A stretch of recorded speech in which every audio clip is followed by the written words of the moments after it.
Não, não, não estou tão tranquilo como sempre estive. Eu quero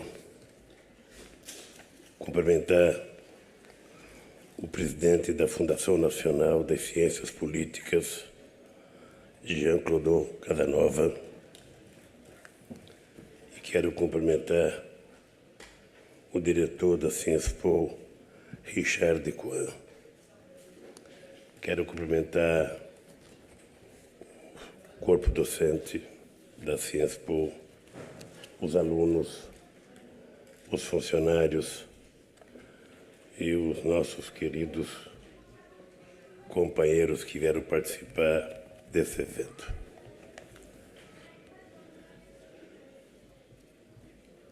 Primeiro, eu queria, antes de ler o meu pronunciamento, que vou lê-lo para não estragar a festa, porque poderei falar demais,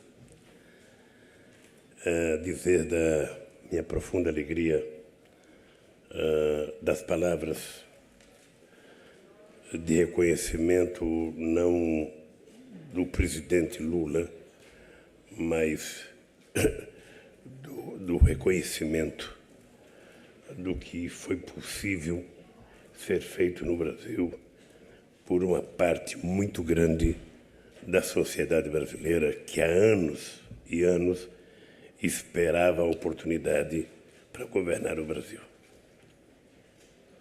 Por isso, eu espero que tenham paciência comigo. Eu não quis receber o título enquanto eu era presidente da República e eu aceitei todos os títulos que me foram oferecidos, mas afirmava para todos que só iria recebê-los depois que eu deixasse o meu mandato de presidente da República. E é com muita alegria que eu estou andando pelo mundo recebendo títulos que valem muito para mim e muito. E é com muita alegria que eu estou aqui na Cienspo recebendo o meu título. Por isso, é uma grande honra para mim receber o título de Doutor Honoris Causa do Instituto de Ciências Políticas de Paris. Honra que se torna ainda maior por eu ser o primeiro latino-americano a recebê-lo. Estou profundamente grato à direção da Cienspo e a todos os seus professores, funcionários e alunos por me conferirem uma laurea tão prestigiosa. Esta casa, há um só tempo, essa casa é um só tempo humanística e científica. É reconhecida e admirada no mundo todo por seus elevados propósitos e pela excelência de seu corpo docente e discente. É uma instituição que representa de modo exemplar o compromisso da França com a liberdade intelectual, a dignidade da política e o aperfeiçoamento permanente da democracia. Representa essa França consciente de suas conquistas materiais e espirituais, ciosa de seus valores civilizatórios, mas nem por isso menos abertas aos povos e mentalidades diferentes, à compreensão do outro. Essa França insubmissa e libertária, que durante séculos inspirou e continua, de alguma forma, inspirando a trajetória de muitos países, entre eles o meu querido Brasil. Essa França, que desde o século XVIII até os dias atuais é tão relevante para o Brasil, seja no terreno das ideias políticas e sociais, seja na esfera da educação e da cultura, seja no que se refere às parcerias produtivas e tecnológicas. Minhas amigas e meus amigos, mais do que um reconhecimento pessoal, acredito que este título de doutor honoris causa é uma homenagem ao povo brasileiro que nos últimos anos vem realizando de modo pacífico e democrático uma verdadeira revolução econômica e social, dando um enorme salto histórico rumo à prosperidade e à justiça. Depois de prolongada estagnação, o Brasil voltou a crescer de modo vigoroso e continuado, gerando empregos, distribuindo renda e promovendo inclusão social. Deixamos para trás um passado de frustrações e ceticismo. Os brasileiros e as brasileiras voltaram a acreditar em si mesmos e na sua capacidade de resolver problemas e superar obstáculos, por mais difíceis que eles sejam. Graças a um novo projeto de desenvolvimento nacional, com forte envolvimento da sociedade e intensa participação popular, conseguimos tirar 28 milhões de pessoas da miséria e levarmos 39 milhões de pessoas para a classe média no maior processo de mobilidade social da nossa história. Em 8 anos e meio, foram criados 16 milhões e 600 mil empregos formais. O salário mínimo teve um aumento real de 62% e todas as categorias de trabalhadores organizadas fizeram acordos salariais com ganhos reais acima da inflação. Além disso, implantamos vários programas de transferência direta de renda, dos quais se destaca o Bolsa Família, que é o principal instrumento do Fome Zero, e no final do ano passado beneficiava 52 milhões de pessoas. Dessa forma, a desigualdade entre os brasileiros atingiu o menor patamar em 50 anos. Nos últimos 10 anos, a renda per capita dos 10% mais ricos aumentou 10%, enquanto a dos 50% mais pobres teve um ganho real de 68%. O consumo se ampliou em todas as classes, mas no segmento popular cresceu 7 vezes. Os pobres passaram a ser tratados como cidadãos. Governamos para todos os brasileiros e não apenas para 1/3 da população, como habitualmente acontecia no meu país. Acreditamos firmemente que o desenvolvimento econômico precisa estar a serviço da redução das desigualdades sociais, sem paternalismo, promovendo a inclusão das pessoas mais pobres, a plena cidadania. Acreditamos igualmente que isso pode, deve e será feito, sem que se descuide do equilíbrio macroeconômico, combatendo com firmeza a inflação. Amigas e amigos, ao mesmo tempo que resgatávamos grande parte de nossa dívida social, trabalhamos para modernizar o país, preparando-o para os desafios produtivos e tecnológicos do século XXI. Investimos fortemente em educação, pesquisa e desenvolvimento. Orgulho-me de ter criado 14 novas universidades federais e 126 extensões universitárias, democratizando e interiorizando o acesso ao ensino público. Também lançamos um programa chamado Reúne, para fortalecer o ensino público universitário com a valorização dos docentes. Ele contribuiu para que dobrássemos o número de matrículas nas instituições federais. Mas não ficamos restritos a isso e instituímos o ProUni, um sistema inovador de bolsas de estudo em universidades particulares.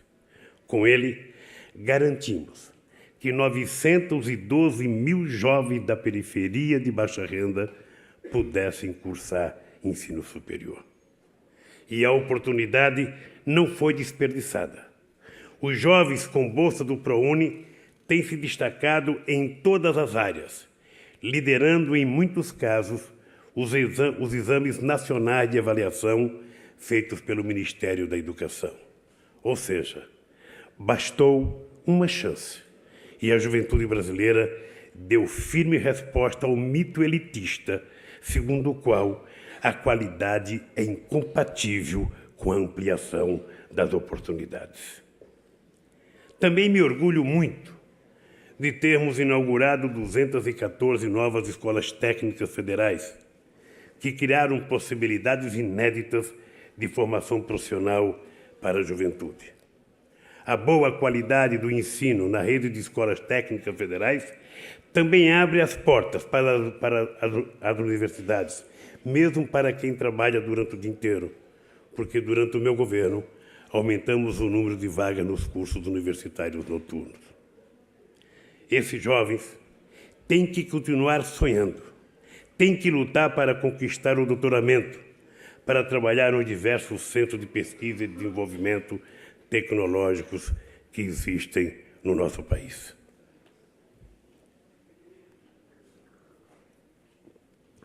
Deixamos de considerar a educação como um gasto para tratá-la como investimento que muda a vida das pessoas e do país. Por isso, em meus 2 mandatos, triplicamos o orçamento do Ministério da Educação, que saltou de 17 bilhões de reais para 65 bilhões de reais. Essas mudanças eram imprescindíveis, pois a garantia de acesso à educação de qualidade, da pré-escola aos cursos de pós-graduação, é um dos principais instrumentos para promover a igualdade social, combater a pobreza e assegurar um desenvolvimento econômico, científico e tecnológico sustentável em longo prazo. A educação foi colocada como prioridade estratégica para o país. O investimento público federal direto em educação passou de 3,9% do Produto Interno Bruto para 5%.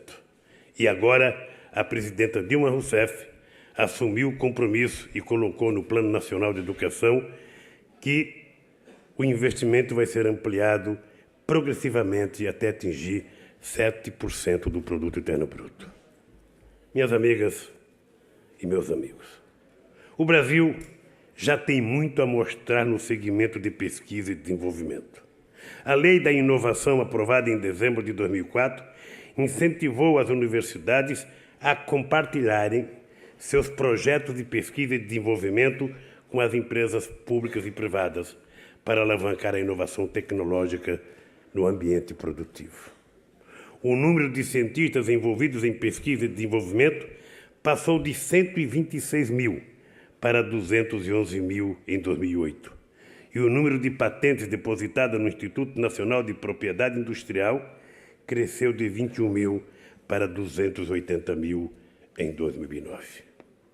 Além disso, o governo federal destinou 41 bilhões de reais ao setor de pesquisa e inovação no período de 2007 a 2010, através do PAC da Ciência e Tecnologia. Minhas amigas e meus amigos, uma das preocupações do meu governo, e que continua a ser um firme compromisso da presidenta Dilma, foi garantir que o crescimento econômico e os investimentos estruturantes fossem sustentáveis do ponto de vista ambiental. Nos últimos anos, o Brasil superou a falsa contradição que opunha o desenvolvimento à sustentabilidade ambiental. Nesse período, a taxa de desmatamento caiu 75%.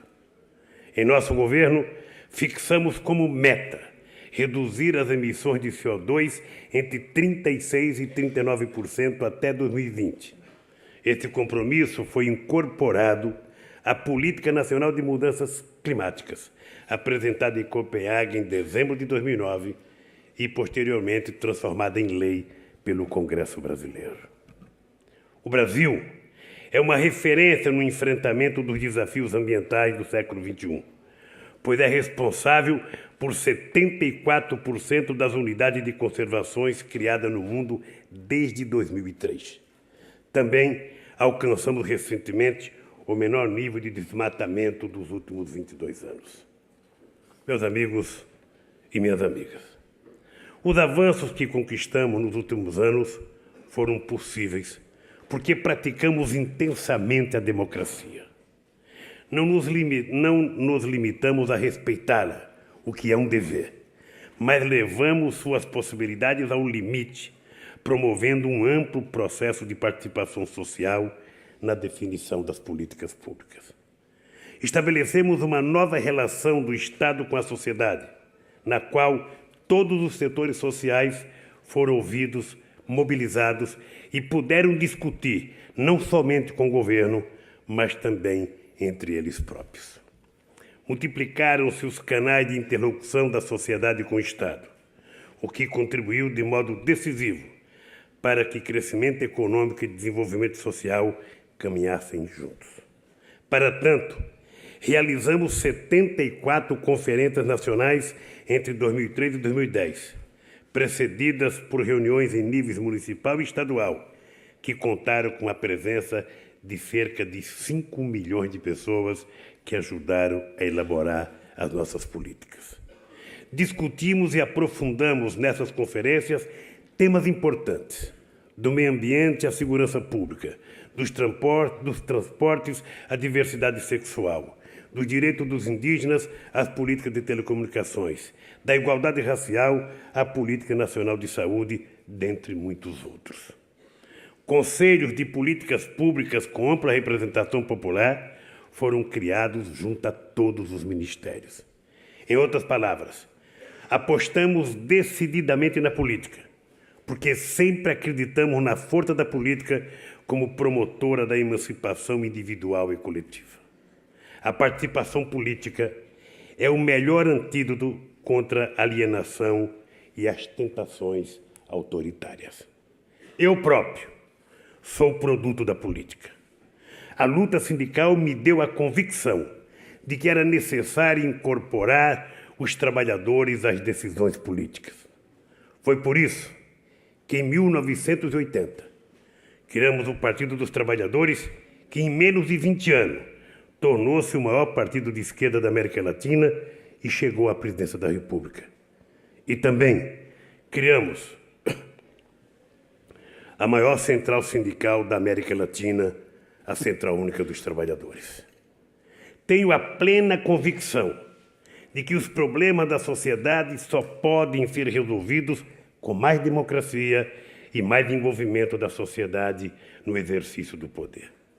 Minhas amigas e meus amigos, o Brasil não está sozinho nessa trajetória virtuosa que reuniu democracia, desenvolvimento econômico e justiça social.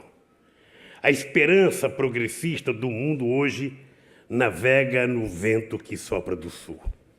A América do Sul não é mais o estuário dos problemas do mundo, e sim a mais promissora fronteira da luta pela justiça social em nosso tempo. Sem os países em desenvolvimento, não será possível abrir um novo ciclo de expansão que combine crescimento, combate à fome e à pobreza, redução das desigualdades sociais e preservação ambiental. No momento em que se está constituindo um mundo multipolar, a América do Sul afirma a sua presença no plano internacional, renovando a confiança em si e na capacidade de seus povos de construir um destino comum de democracia e crescimento econômico com inclusão social. Vivemos numa região de paz. Não há ódio religioso entre nós. Os governantes de todos os nossos países foram eleitos em pleitos democráticos com ampla participação popular. A democracia é o nosso idioma comum. Minhas amigas e meus amigos, avançamos muito no Brasil nos últimos anos. Ampliamos a inclusão social e a democracia se fortalece cada vez mais. Elegemos, pela primeira vez na nossa história, uma mulher para a presidenta da República. Pasmem, não uma mulher qualquer. Não uma mulher qualquer. Uma mulher que participou da luta contra o regime militar e uma mulher que ficou 3 anos e meio presa e uma mulher que foi muito torturada. Essa mulher, sem nenhum ódio, virou a primeira presidenta da República do nosso país. Fizemos muito.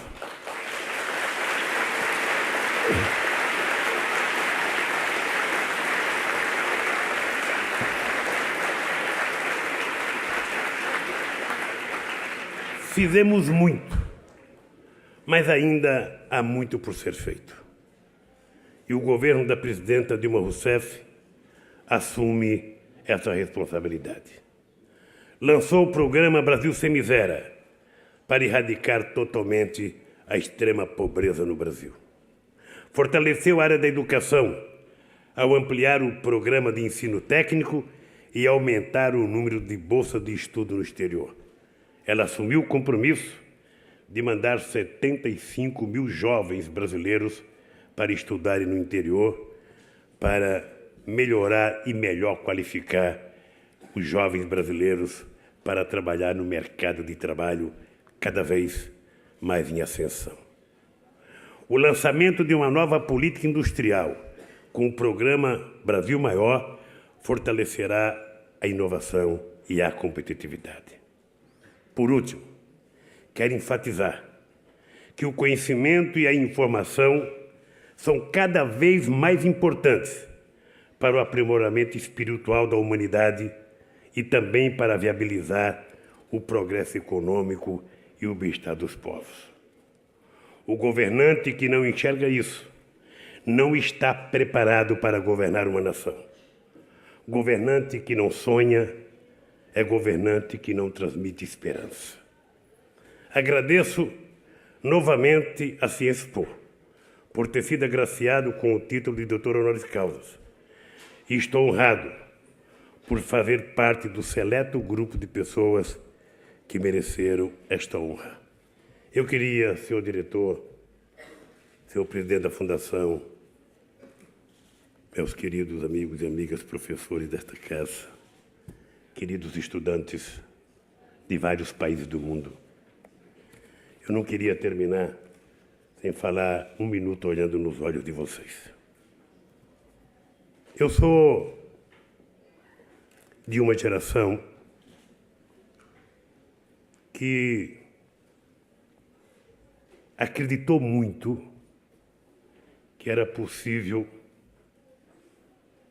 mesmo sendo derrotado tantas vezes como eu fui, eu continuava acreditando que um dia a gente poderia ganhar, para provar que a gente teria condições de fazer mais do que o que a elite política brasileira tinha feito até então. Era quase que um orgulho pessoal, eu diria quase que um orgulho de classe, tentar provar que um trabalhador que não tivesse diploma universitário poderia fazer tanto ou mais do que aqueles que tinham governado o meu país com diploma universitário. É por isso que eu falo com muito orgulho da quantidade de universidades que nós fizemos no Brasil. Eu, embora tenha sido o único governante do Brasil que não tenha tido diploma universitário, já sou o presidente que mais fez universidade na história do Brasil e mais extensão da universidade.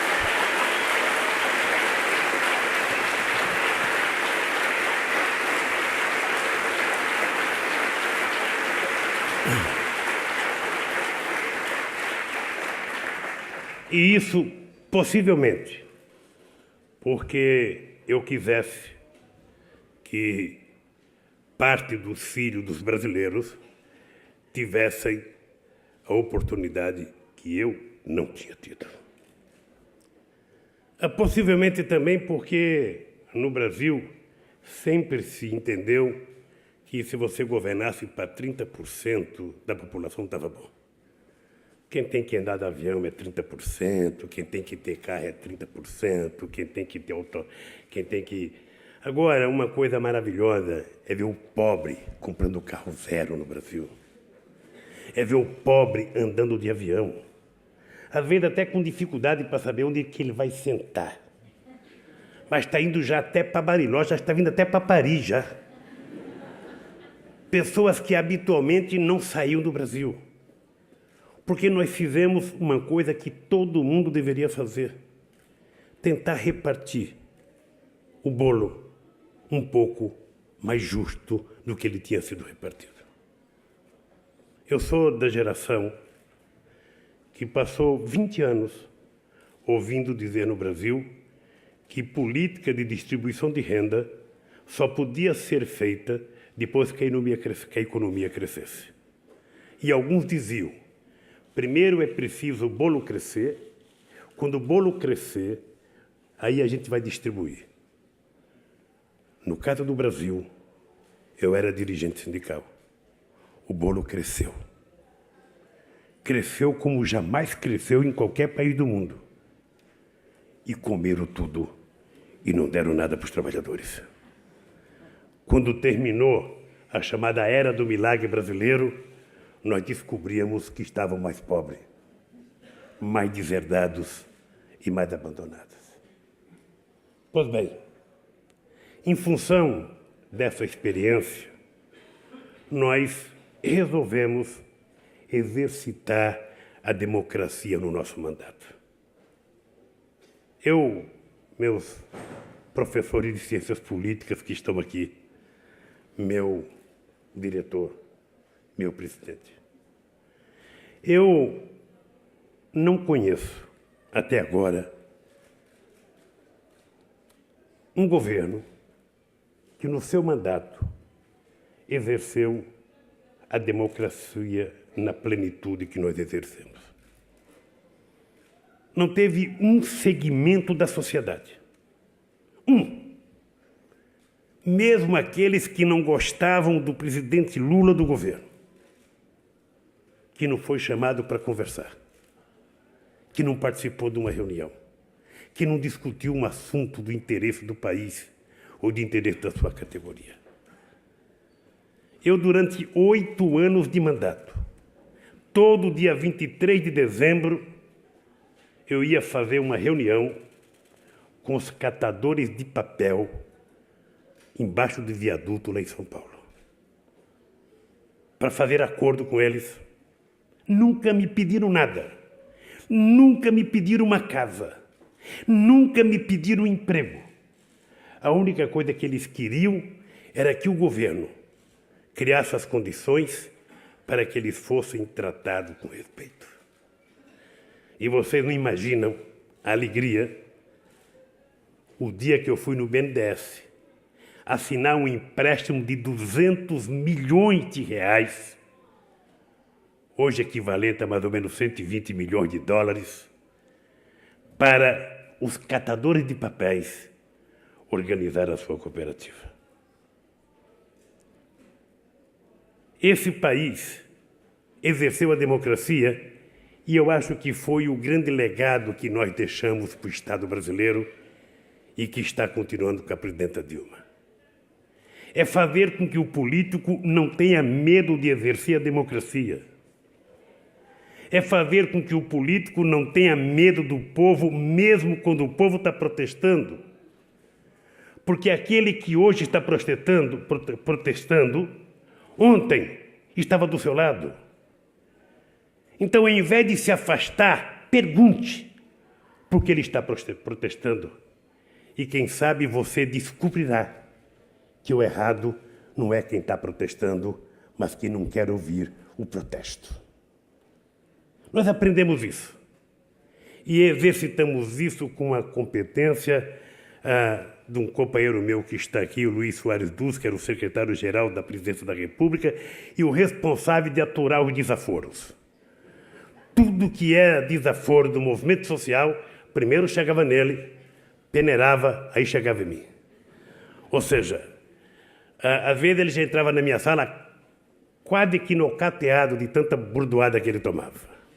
Mas aprendemos uma lição de vida que eu não esqueço jamais. Como é fácil, no governo, a gente lidar com as pessoas pobres. Meu caro, querido professor Turhan, como é fácil. O pobre, ele quer pouco. Ele é agradecido. O rico entra no teu gabinete e pede 1 bilhão. Você faz o empréstimo de 1 bilhão. A hora que abre a porta, ele sai falando mal do governo. Porque queria 2. O pobre, com pouco dinheiro,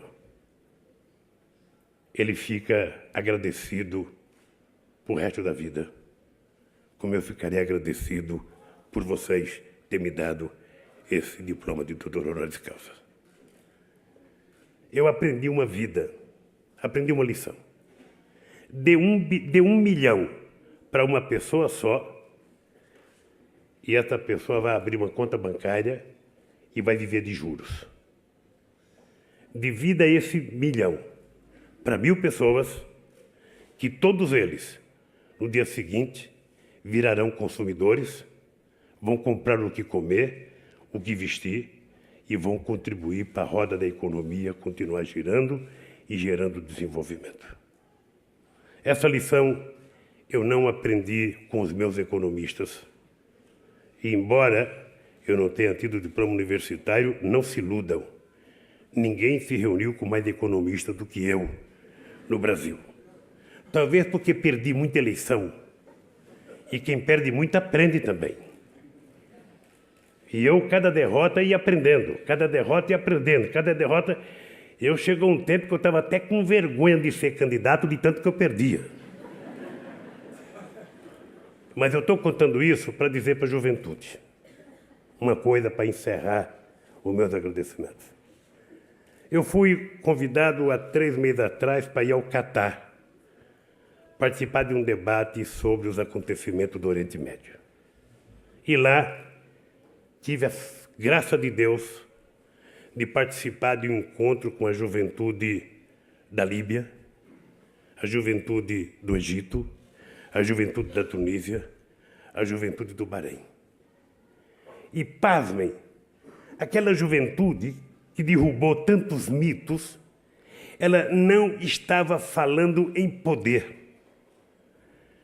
Ela estava falando em esperança e dignidade. Ela estava falando em participação. E aí, eu queria dizer para vocês uma coisa que eu li, me parece que do escritor inglês. Não me peço para lembrar o nome, porque, como eu não falo inglês, para mim decorar o nome é difícil.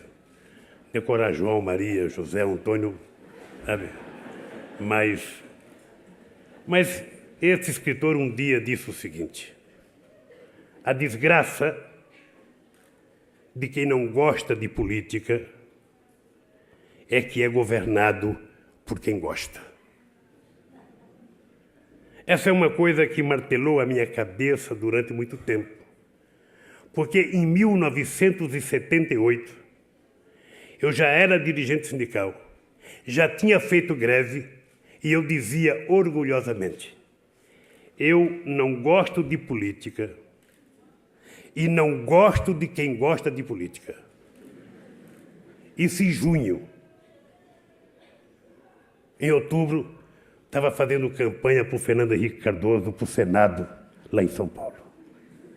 Em 80, estava criando um partido político. Eu jamais imaginei ser candidato na vida. Em 82, estava candidato a governador. Perdi, primeira vez. Eu perdi muito, gente. Se vocês um dia quiserem conversar com um cara que perdeu muito, me procurem.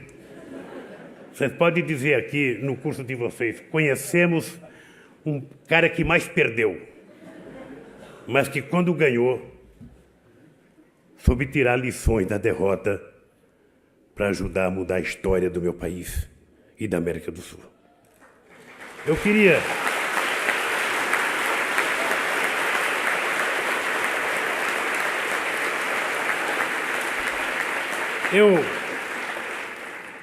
Eu estou vendo agora o mundo rico com problemas. É fantástico porque a gente não tem que aprender na universidade isso. A gente aprende na casa da gente. Ou seja, quando a dor de dente é no vizinho, a gente tem todos os remédios. Mas quando é na boca da gente, a gente não tem os remédios.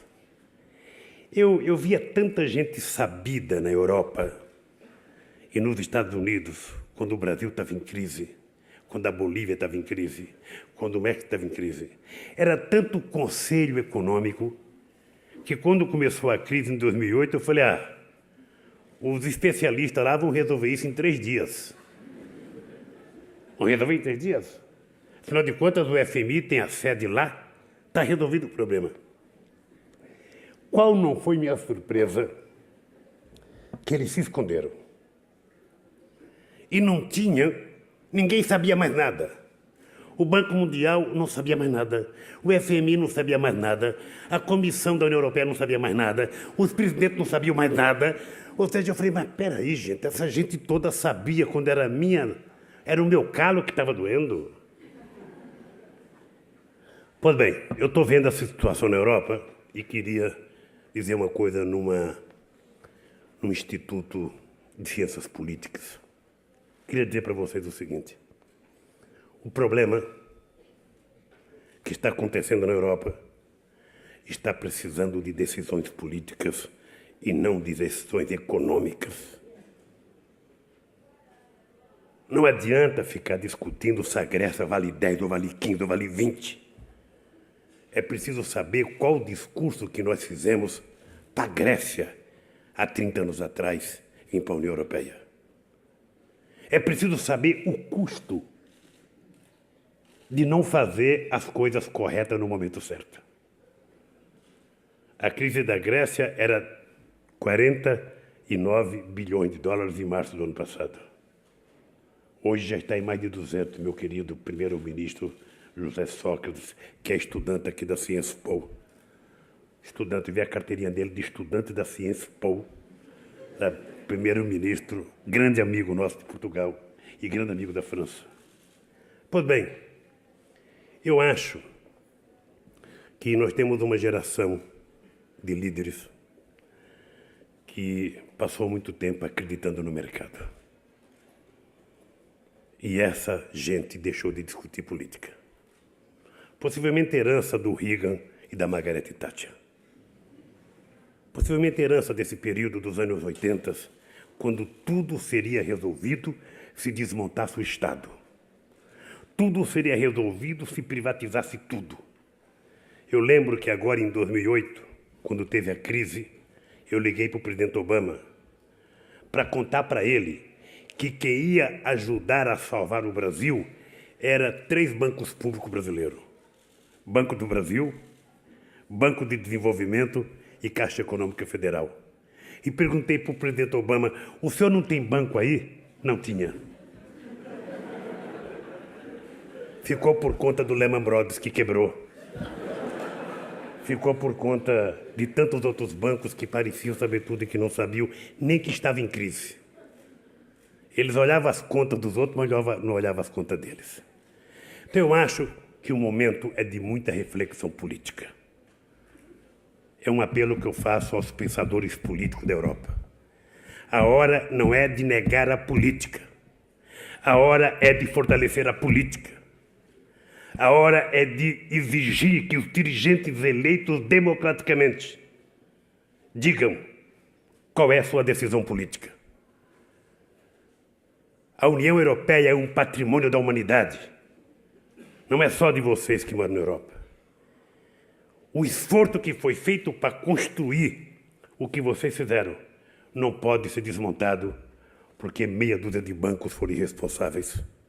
Ou meia dúzia de bancos acharam que podia ganhar dinheiro vendendo papéis ao invés de vender um produto industrializado, um sapato, uma calça, uma camisa. Portanto, é quase que um apelo que eu faço a vocês. Debatam política. Convido os políticos para debater política, porque a saída dessa crise está numa decisão política. E aqui um apelo para a juventude. Não desistam nunca. Se tem um setor social que não pode nunca desanimar e desistir, são vocês. Porque um jovem de 23, de 20 anos, de 18, de 28, de 30, não pode desistir. Vocês, quando estiverem desanimados da vida, que tiver uma prova difícil aqui na Cienspol, ao invés de falar, vou voltar para o meu país, ou vou parar de estudar, estudem. Estudem. E vocês sabem que se eu desanimasse eu não tinha chegado onde eu cheguei. A perseverança é 70% do sucesso de um ser humano. Então vocês não desanimem. E não desanimem com a política. Eu não vou mais na rua, não vou mais no partido, não vou mais fazer caminhada, não vou mais protestar, porque todo mundo é ladrão, ninguém presta, ninguém sabe nada. Se você fizer isso, é tudo o que os políticos querem. Então pense diferente. Pense. Todo mundo não deseja um político honesto? Todo mundo não deseja um político trabalhador? Todo mundo não deseja um político altamente inteligente? Todo mundo não deseja um político que faz fazer a economia crescer, a educação avançar, a cultura avançar e todo mundo viver bem? Ao invés de ficar procurando nos outros, por que vocês não olham para dentro de vocês, jovens, e descobrem que esse político perfeito pode ser um de vocês? E aí...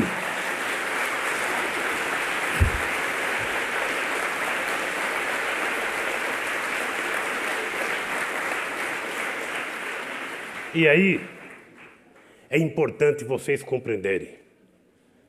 Democracia não é um pacto de silêncio. Democracia é um povo em movimentação. A procura inquietante de alguma coisa. Não importa que um saia de casa sozinho sem saber o que ele quer. Mas se juntar 2, 3, 4, 5, 1.000, milhões, a gente descobre o que quer. E nós queremos mais democracia, queremos mais emprego, mais liberdade, mais educação, mais cultura, mais salário. E isso só será possível com a participação de vocês. Muito obrigado.